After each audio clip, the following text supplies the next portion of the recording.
Mayong buntag mga lunsuranon kong Las Nibis nun. Luwas og hapsay nga katilingban, nagapadayag og pangandoy alang sa komunidad nga malinawon sa pagsaulog sa Pasko ug bag-ong tuig. Kinahanglan ang matag usa adunay papel sa katilingban aron makampot ang pagsaulog sa Pasko ug bag-ong tuig, hapsay ug malinawon. Ang Las Nibis Fire Station paghahatag og mga fire safety tips para makalikay kita sa sunog. Una, i-inspect ang mga electrical decoration kung naabay damage adisir gamiton.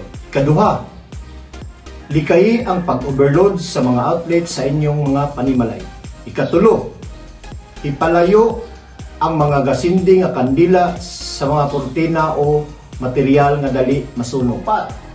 Palunga or ibta ang mga switch o saksakan kung mulakaw sa balay o adisir matulog.